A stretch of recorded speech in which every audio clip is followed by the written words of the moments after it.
Counter ambush. Very low anticipation of the need to shoot. All right, here we're going to do a little reaction time test. All right, reaction time test with your eyes, right, your eyes.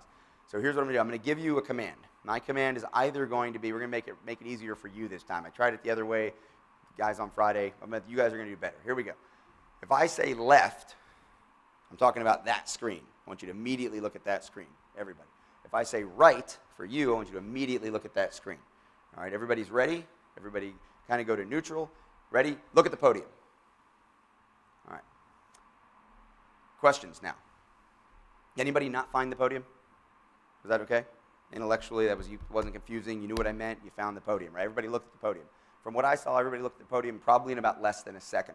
But here's my question for you. How ready were you on a scale of 1 to 10 to turn your head and look at something just before I said look at the podium? Like scale of 1 to 10. How ready were you to look at one of those two things that I had mentioned? Pretty high, right? On a scale of 1 to 10, how ready were you to dart your eyes very quickly to the podium?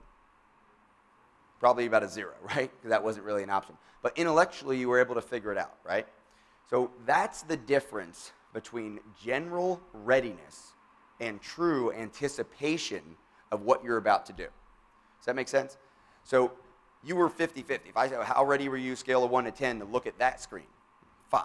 How ready were you to look at that screen? 5, right? No reason. This, 0. When you go to the pizza shop, how ready are you to order a pizza with vegetables on it versus a meat lover's pizza, right? I don't know if it depends on the taste of your family, right? But you probably aren't going into the pizza shop ready to shoot somebody in the chest a lot, or you'd go to a different pizza shop, right? Now you have the gun, you have the mindset, you've been to this lecture, you've read the books, you've done the home study course, right? You've gone to the range once a month, you've practiced. In some general sense, you're ready, but you don't actually have a true anticipation of needing to perform those actions when you go into the pizza shop, or you just wouldn't go, right? Does that make sense?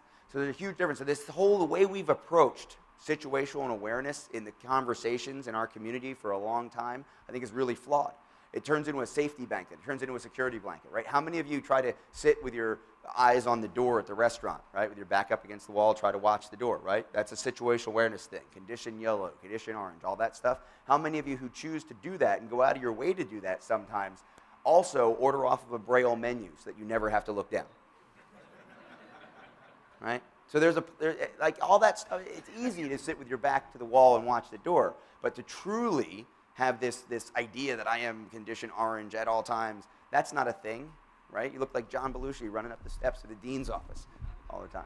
That's not what we do, right? And you're the people I hang out with, right? Like I go to classes, I teach classes. I'm on the road 300 days a year most years, the last 5 or 6, 7, 8 years. And I'm hanging out with people taking my classes. And we go to dinner, and we go to lunch, and I see them off the range, on the range, in the gun shop, during the reload breaks. Nobody's doing this. Nobody's always standing with their back to the wall. None of it. No matter, you could wear the vest, and you could have the camouflage, and you could have the Molin Lave shirt, and all that, and 3 guns, and 6 flashlights, and 2 cell phones, and cash, and a map. You can be that guy. You're still looking down at the menu.